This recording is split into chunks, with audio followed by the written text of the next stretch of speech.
उसमें authentication system भी होगा, हमारे पास उसमें ऑर्डर भी होंगे कि मुझे ऑर्डर रिप्लेस करना है। सॉफ्टवेयर डिजाइनर जो सॉफ्टवेयर डेवलपर है उसका वो कैसा आगे कितना स्कोप है और क्या पोजीशन रहेगी उसकी। So hey guys, welcome back to my channel. Before moving forward, I just want to give you a quick intro about my company known as AdVersion and what is all about and how you can take this ad type of opportunities in your future. So we offer professional training, internship and courses of software development, AI automation, machine learning, Python development, full stack development and many more. So our goal is simple, to help the learners to gain real life experience while delivering a innovative technology business solutions to the worldwide. So if you are looking for upgrading your skills, working in a real life experience, working on a real life projects, so you are at the right place. So to apply it, the link is in the description, so you can go and check it out. You have to fill the Google form. So without wasting any time, let's dive into the video. Do not skip, watch till the end and it will be very helpful session for you. Okay,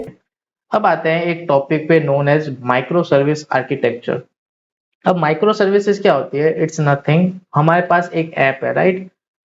उसमें authentication system भी होगा, हमारे पास उसमें order भी होंगे कि मुझे order replace करना है, उसमें एपीआईज भी कॉल होगी। अगर आपने ऐप बनाया है प्रोजेक्ट का तो उसमें लॉट्स ऑफ एपीआईज कॉल हो रही है एक टाइम पे, राइट? प्रोजेक्ट की एपीआईज कॉल हो रही है, आप उसमें रीड की, राइट की, बहुत सारी एपीआईज कॉल करवा रहे हैं, राइट? पेमेंट की, अगर लेट सपोज अमेज़न जैसा प्लेटफॉर्म है, आप देख सकते हो उसमें मिनट्स में कितने पेमेंट रिक्वेस्ट जा रही होगी। मैं पेमेंट करता हूँ उसमें कितनी पेमेंट, तो ये सब हम एक ऐप में नहीं लगा सकते। आपने अगर एक ऐप बैकएंड का बनाया है, राइट, तो उसमें आप सारी सर्विसेज एक साथ नहीं डाल सकते बिकॉज लोड इंक्रीज हो जाएगा। तो मैं क्या करता हूँ कि ऑथ सिस्टम का मैंने चार चार सर्वर ले लिए कि जो भी अगर ऑथेंटिकेशन नए नए यूजर आ रहे हैं, वो ऑथेंटिकेट हो रहे हैं, तो उसके मैं 4 सर्वर अलग लेता हूँ। जो ऑर्डर्स मैं मैनेज कर रहा हूँ उसके मैं 3 सर्वर ले लेता हूँ।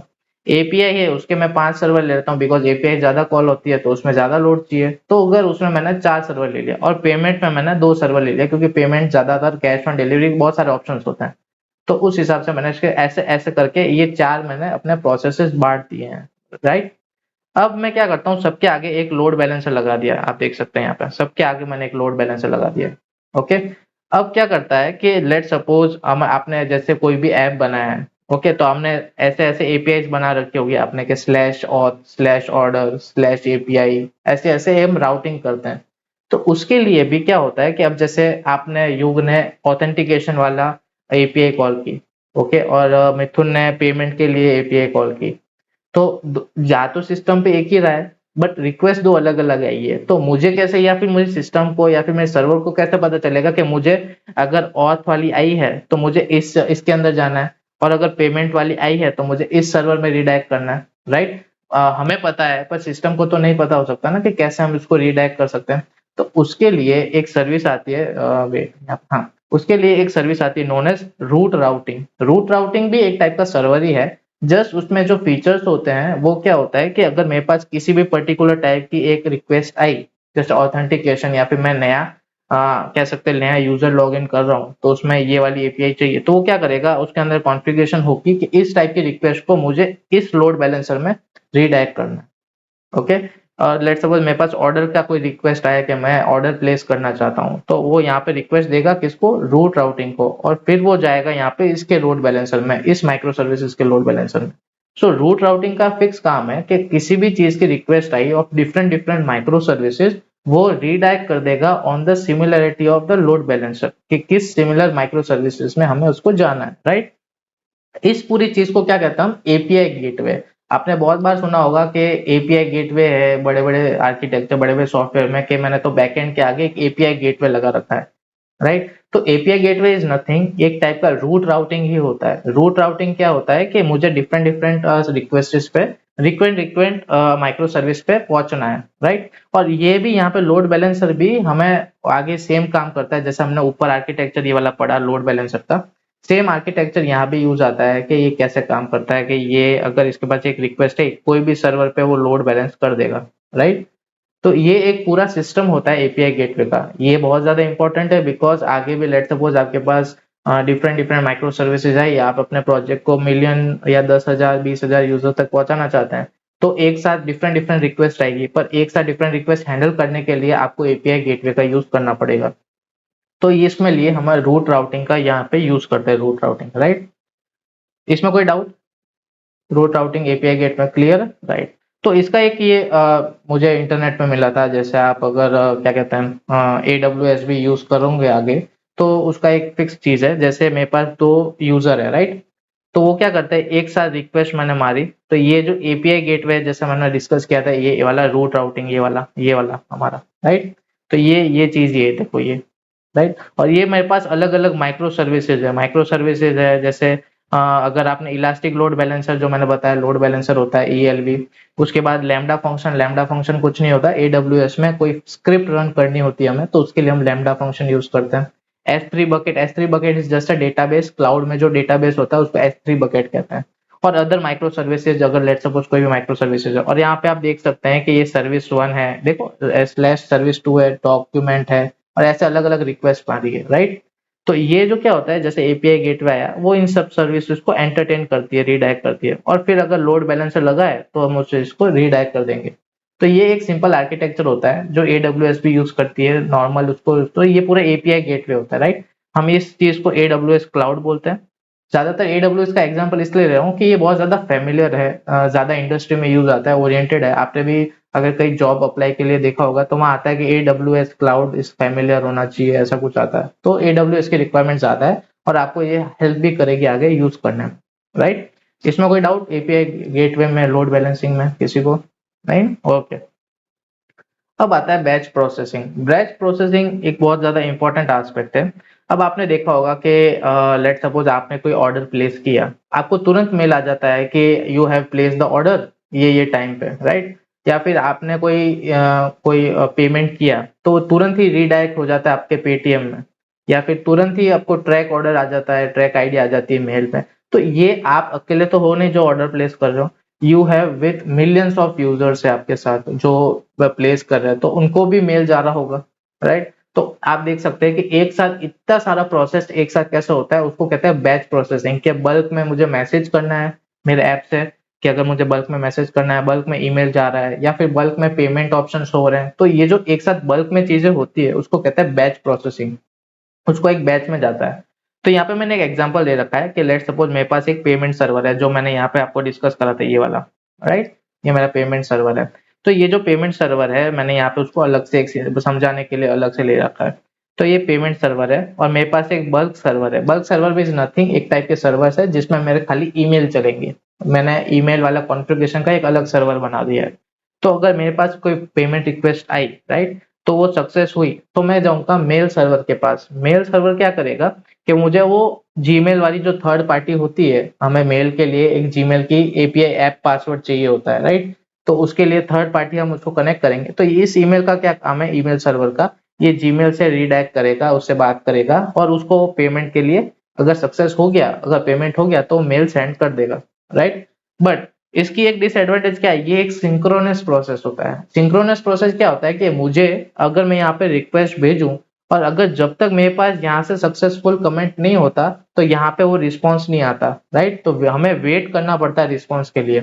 तो आप देखा होगा कभी कभी कि आपने किसी ओटीपी जनरेट का एक फंक्शन बनाया, या फिर एक कॉल किया, किसी भी लॉगिन करा, तो उसमें 2-3 सेकंड के बाद मेल आता है जब आप लॉगिन कर देते हैं, या फिर 2-3 मिनट के बाद मेल आता है मेरे आईडी पे। तो वो क्यों होता है कि ऐसा डिले होता है, क्योंकि उसमें सिंक्रोनस प्रोसेस होता है। सिंक्रोनस प्रोसेस मींस अगर मैंने पेमेंट तो कर दिया, पर मेरा जो ईमेल सर्वर है वो ही हमें रिस्पॉन्स नहीं दे रहा कि सक्सेसफुल हुआ कि नहीं। तो इस वजह से हमारे पास ईमेल में डिले आते हैं। ईमेल में डिले इसी कारण आते हैं कि हमारे पास सिंक्रोनस प्रोसेस होता है, और ये स्केलेबल नहीं है। लेट सपोज 1000 यूजर को हमें टारगेट करना है, तो 1000 एक साथ मेल आने में कितना टाइम लगेगा? आप खुद सोचो कि एक साथ 1000 रिक्वेस्ट है और एक साथ 1000 मेल जाने में बहुत टाइम लगेगा, जब तक हमारे पास एक एक को रिस्पॉन्स नहीं मिल जाता, राइट। तो ये चीज स्केलेबल नहीं है, पहली बात। हमें इसको वेट करना पड़ता है रिस्पॉन्स के लिए। ओके, तो ये बैच प्रोसेसिंग का सबसे बड़ा डिसएडवांटेज है। इसको सॉल्व करने के लिए हमारे पास 2-3 चीजें आती है, नोन एज एसक्यूएस या एसएनएस। एसक्यूएस क्या होता है? सिस्टम क्यू सिस्टम मीन्स हमारे पास जो सिस्टम होता है वो क्यू में जाता है। अब मैं समझाता हूँ कैसे। हमारे पास ऊपर वाला जो पेमेंट सर्वर था वो था ही, राइट। हमारे पास बल्क सर्वर भी था। बल्क सर्वर ईमेल सर्वर है, और यहाँ पे थर्ड पार्टी जीमेल है, जो हम जीमेल से मेल हमें सेंड करवाना है। इसके बीच में हम एक क्यू सिस्टम लगा देंगे। क्यू क्या आपको पता है? फर्स्ट इन फर्स्ट आउट होता है, जो पहले आया वो पहले जाएगा, राइट। तो लेट सपोज मेरे पास 5 रिक्वेस्ट आई या 4 रिक्वेस्ट आई, तो मैंने उस रिक्वेस्ट को एक क्यू में डाल दिया, राइट। अब क्या होगा कि ये पहली रिक्वेस्ट आएगी, वो मेल सर्वर पे जाएगी, मेल सर्वर यहाँ पे रिक्वेस्ट आएगा, राइट। ओके। और अगर मेल रिक्वेस्ट यहाँ से उसने 10 लेट सपोज मैंने यहाँ पे लेट लिमिट लगा दी कि मेरे पास 10 मेल ही जा पाएंगे एक सेकंड में, एक सेकंड में 10 मेल ही जा पाऊंगा। तो क्या करेगा, ये रिक्वेस्ट जाएगा यहाँ पे, उसको मेल सर्वर को मिल जाएगी रिक्वेस्ट, वहां से वो देगा और यहाँ पे मेल आ जाएगा, राइट। अगर लेट सपोज मेरा कुछ भी फॉल्ट होता है इस ईमेल सर्वर पे, राइट, तो ये क्या होता है, एक यहाँ पे एक डेड क्यू होता है। आपने अगर कंप्यूटर साइंस पढ़ी होगी या उसमें अगर सॉफ्टवेयर सिस्टम या कुछ आया हो तो उसमें डेड क्यू होता है, या फिर आपने लिंक लिस्ट पढ़ी होगी तो उसके साथ हम एक डेड क्यू अटैच करते हैं। तो क्या होगा, लेट सपोज मेरी ये रिक्वेस्ट फेल हो गई, तो ये एक डेड क्यू में चली जाती है, डेड क्यू में यहाँ पे वो सिस्टम ऐड हो जाती है, राइट। तो ऐसा नहीं है कि मेरा सिस्टम रुक गया है या फिर मेरे सिस्टम में रिस्पॉन्स नहीं है, जैसे ये डेड क्यू में जाएगी ना, तो ये वापस से पीछे से वापस ऐड हो जाएगी। तो ऐसा नहीं है कि मुझे वेट करना पड़ा, मेरा जो रिक्वेस्ट है वो जाएगी पर थोड़ी लेट आएगी, तो डिले में तो प्रोसेस में तो रह गई, बल्क प्रोसेस में हमेशा डिले तो रह गई, बट मेरी सिस्टम में जो रिक्वेस्ट है वो कभी वैनिश नहीं होगी या डिस्ट्रॉय नहीं होगी, राइट। तो इसके साथ एक क्यू सिस्टम हम अटैच कर देंगे और ये असिंक्रोनस प्रोसेस है जिसमें मुझे वेट नहीं करना पड़ रहा, मुझे रिक्वेस्ट आती जाएगी और रिस्पॉन्स मिलता जाएगा, तो डिले कम होगा। और उसमें क्या था, जो पहले वाले में मुझे एक रिक्वेस्ट पे एक बार वेट करना पड़ता था, इसमें क्या है, मेरे पास मल्टीपल रिक्वेस्ट आ रही है और मल्टीपल मुझे वेट नहीं करना पड़ रहा, जैसे ये रिक्वेस्ट हो गई ये डेड क्यू में चली जाएगी और यहाँ पे मुझे यहाँ पे ये सर्वर देख लेगा कि अच्छा डेड क्यू में है, नो इशू, मैं यहाँ से वापस वेट कर लूंगा। ऐसा नहीं है कि मुझे एक्नॉलेजमेंट नहीं मिल रहा, एक्नॉलेजमेंट मिल रहा है, बट मेरे को डेड क्यू पे उसको यहाँ पे इनिशियलाइज करना है।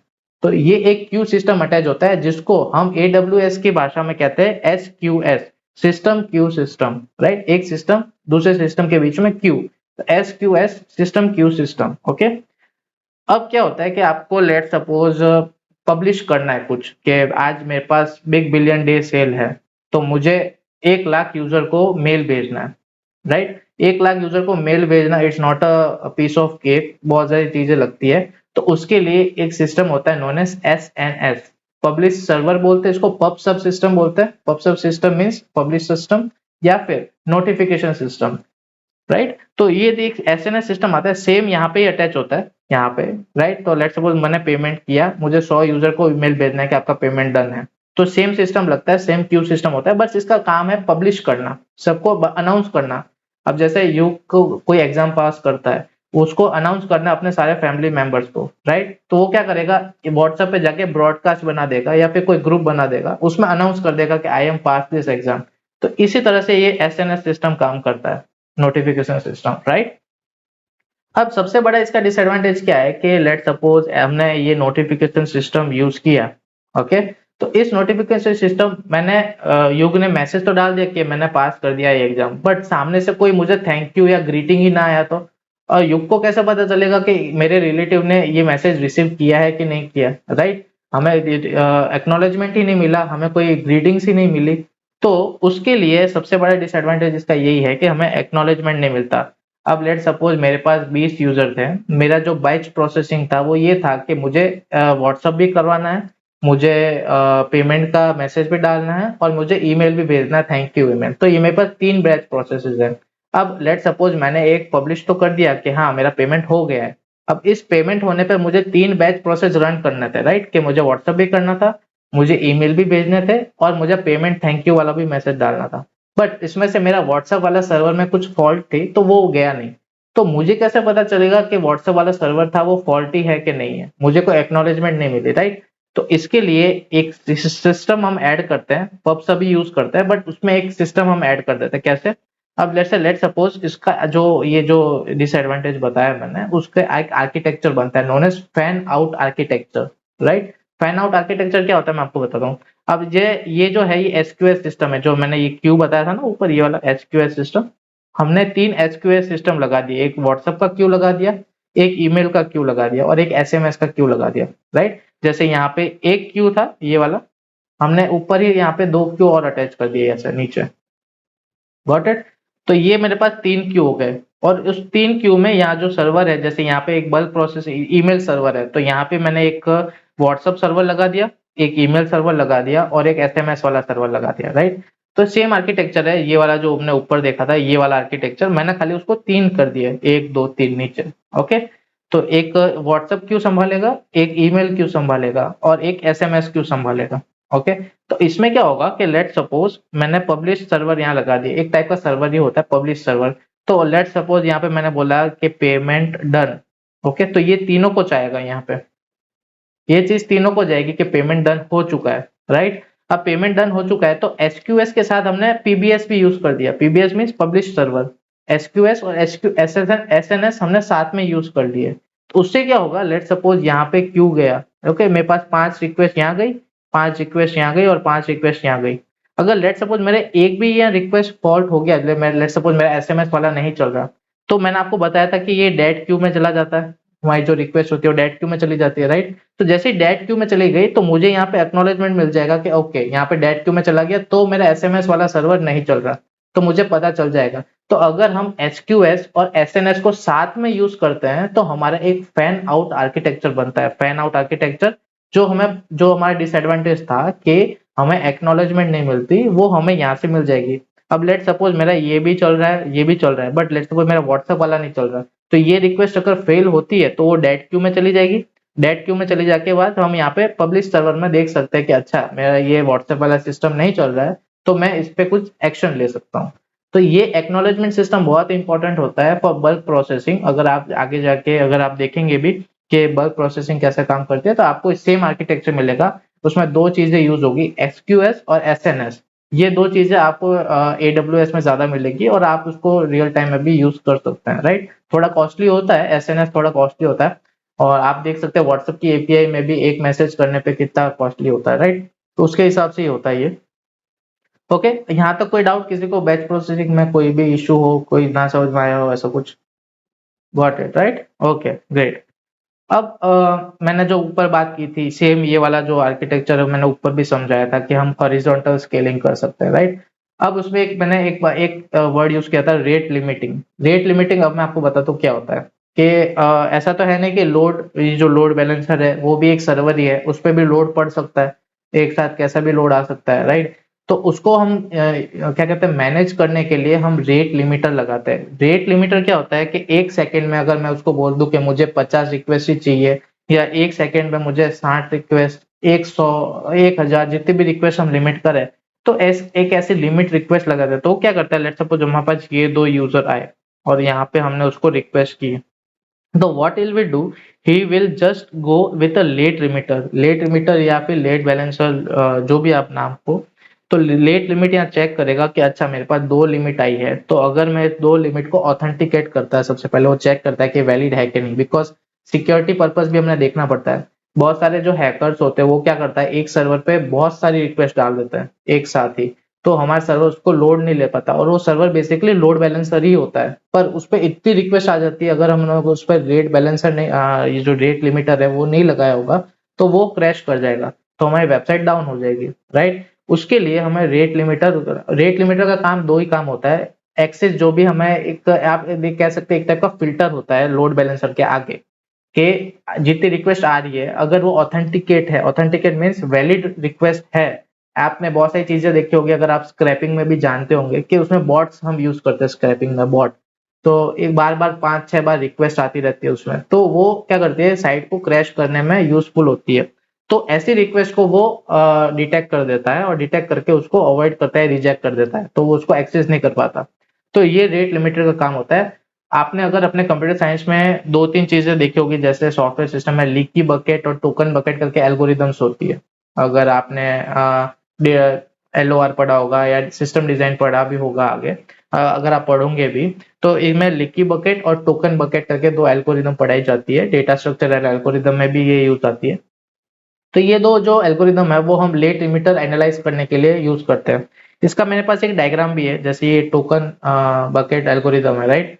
तो ये जो टोकन पे चलता है, बाय द वे, कि मुझे लेट सपोज 5 टोकन दिए हैं मेरे ये लेट लिमिटर को, राइट। 5 टोकन दे रखे हैं, तो 5 टोकन, एक रिक्वेस्ट पे एक टोकन है, राइट। तो अगर मेरे पास 5 रिक्वेस्ट आई, तो मेरे पास 5 रिक्वेस्ट मीन्स 5 टोकन मेरे यूज हो गए। अब लेट सपोज कोई नई रिक्वेस्ट आई तो उसको कुछ वेट करना पड़ेगा कुछ टाइम के लिए, 5 सेकंड के लिए, 10 सेकंड के लिए, तब तक जब तक मेरे पास टोकन रिफिल नहीं हो जाते, राइट। तो ये है एक टोकन बकेट एल्गोरिदम। अगर टोकन रिफिल हो गए तो वापस से वो 5 रिक्वेस्ट आएगी, तब तक वो 5 रिक्वेस्ट जो पहले आई थी वो चली जाएगी, तो मेरे पास लोड बैलेंसर पे ज्यादा लोड नहीं बढ़ेगा। तो एक टाइप का टोकन बकेट एल्गोरिदम मुझे आपको बतानी थी, राइट। सो यहाँ तक किसी को डाउट रेट लिमिटर में, रेट बैलेंसिंग में, राइट। तो इतना मुझे एस्पेक्ट बताना था कि क्या क्या टॉपिक इंपॉर्टेंट होते हैं। मैं वापस एनालाइज कर देता हूँ। सबसे पहले जो हमने पढ़ा यहाँ पे, एक बार हम ब्रीफ समरी ले लेते हैं लास्ट में जाते जाते कि क्या होता है कि यहाँ पे, हाँ, सबसे पहले जो हमने पढ़ा डीएनएस रेजोल्यूशन। डीएनएस रेजोल्यूशन क्या होता है कि हमें कोई भी यूजर कैसे क्लाइंट रिक्वेस्ट करता है और कैसे वो सर्वर तक पहुंचती है।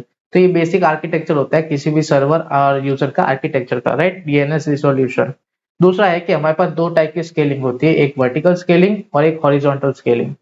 वर्टिकल स्केलिंग में क्या करते हैं हम, हमारा सिस्टम होता है, हमारा जो सर्वर होता है उसके इंटरनल कंपोनेंट्स हार्डवेयर होते हैं, उसको हम अपग्रेड करते हैं। अपग्रेड करने से जैसे 4 GB की रैम है तो मैं उसको 128 GB रैम कर दूंगा, 2 कोर प्रोसेसर है तो उसको मैं 64 CPU का कर दूंगा। तो दिस टाइप ऑफ थिंग्स इसमें हम यूज करते हैं। पर इसका जो क्या है, लोड वेरी होता है, कॉस्टली होता है, और पूरा जो हमारा सर्वर है वो पूरा यूटिलाइज नहीं हो पाता अच्छे से। ओके, तो ये एक डिसएडवांटेज है वर्टिकल स्केलिंग का। और इसका हम पॉप अप करने के लिए इसमें एक टर्म आती है known as downtime. Downtime क्या होता है, अगर हमें किसी भी वर्टिकल स्केल सर्वर पे करना है तो हमें उस सर्वर को पहले बंद करना पड़ता है, उस हिसाब से वो डाउन टाइम होता है। पर उसमें मिलियंस ऑफ चीजों का लॉस हो जाता है, कभी कभी डेटा भी चला जाता है। सो इस हिसाब से हमारे पास एक कंसेप्ट आता है known as horizontal scaling, right. अब हॉरिजॉन्टल स्केलिंग क्या होता है, अगर हम सेम सर्वर के अलग अलग अलग रेप्लिका बना दे तो हम उस जो ट्रैफिक आ रहा है उसको हम डिस्ट्रीब्यूट कर सकते हैं बिटवीन द सर्वर्स। ओके, ये सर्वर्स सेम स्पेसिफिकेशन के भी हो सकते हैं, डिफरेंट स्पेसिफिकेशन के भी हो सकते हैं, बट इट वेरीज कि हम उसको स्केल अप कर सकते हैं, मैं सर्वर ऐड कर सकता हूँ या फिर एक सर्वर रिमूव कर सकता हूँ अकॉर्डिंग टू द लोड। तो मेरा जो ये जो एक था कि अगर ट्रैफिक बढ़ गया और रिसोर्स बढ़ाने हो तो हमें उस हिसाब से पे करना होगा। तो ये हमारी एक प्रॉब्लम सॉल्व हो जाती है हॉरिजॉन्टल स्केलिंग में। अब उसको डिस्ट्रीब्यूट करने के लिए एक टर्म आती है known as load balancer, right. अब लोड बैलेंसर क्या होता है, it's also a type of server जो कि हेल्प करता है हमें to distribute the traffic among the different different servers. Okay, अगर मेरे पास एक साथ से ज्यादा रिक्वेस्ट आई तो मैं अलग अलग सर्वर पे उसको रीडायरेक्ट कर दूंगा, और उस पे दो टर्म्स आती है नोन एज स्केल अप और स्केल डाउन। ओके, अब जो सर्वर होता है, लोड बैलेंसर होता है, उसको एक अथॉरिटी दी जाती है कि वो स्केल अप कर सकता है और स्केल डाउन कर सकता है। अगर मेरे पास ज्यादा ट्रैफिक आया तो वो एक सर्वर ऐड कर देगा, अगर मेरे पास एक कम सर्वर आया या फिर एक कम रिक्वेस्ट आई तो मैं उसको स्केल डाउन कर दूंगा, तो उसको रिमूव कर दूंगा, राइट। इसके अंदर दो चीज परफॉर्म होती है, रजिस्टर न्यू सर्वर, इसका दो काम होता है। अगर न्यू सर्वर ऐड करना है तो उसको रजिस्टर करना पड़ेगा, फिर वो चेक करता है कि सर्वर हेल्दी है कि नहीं है, या फिर इतनी कैपेसिटी का है कि वो लोड एक्सेप्ट कर सके, राइट। इसको हम AWS की लैंग्वेज में बोलते हैं ELB, elastic load balancer. Okay, okay. अब एक आता है micro service architecture. Different different पर फंक्शनलिटी, डिफरेंट डिफरेंट फीचर्स हम हमारे वेबसाइट में देते हैं, राइट। तो उसको हमें different different micro service different different server पे रन करना होता है। उसको पूरे आर्किटेक्चर को एक चीज को संभालता है नोन एज रूट राउटिंग, और इस पूरे सिस्टम को हम API गेटवे बोलते हैं। इस पूरे सिस्टम को हम API गेटवे बोलते हैं, जहाँ पे हमें पता चलता है कि अगर कोई भी रिक्वेस्ट आती है तो उसको किस जगह पे, किस फंक्शनैलिटी पे या फिर किस माइक्रो सर्विस पे मुझे राउट करना है। ओके, तो ये एक चीज है जो इंपॉर्टेंट होती है, API gateway, very important topic. हमने फिर देखा AWS का आर्किटेक्चर कि वो AWS पे वो चीज कैसे रन कर सकते हैं, राइट। फिर देखते हैं बैच प्रोसेसिंग। बैच प्रोसेसिंग क्या होता है कि अगर मुझे बल्क में कोई प्रोसेस करना होता है, इन द सेंस बल्क में मैसेज डालना है, ईमेल, पेमेंट रिक्वेस्ट, जो भी चीजें होती है, अगर मुझे वो बल्क ज्यादा यूजर तक पहुंचानी है तो हम उसको कहते हैं बल्क प्रोसेसिंग या बैच प्रोसेसिंग। इसमें हमने दो चीज पढ़ी कि सिंक्रोनस और एसिंक्रोनस प्रोसेसिंग। सिंक्रोनस में क्या होता है कि मेरे पास रिस्पॉन्स नहीं आता तब, या फिर मुझे रिस्पॉन्स के लिए वेट करना पड़ता है, तो ये स्केलेबल नहीं है बिकॉज मिलियंस ऑफ रिक्वेस्ट ऐसे ही हैंडल नहीं हो सकती। उसके लिए यहाँ पे दो टर्म जो मैंने यूज की वो है SQS और SNS।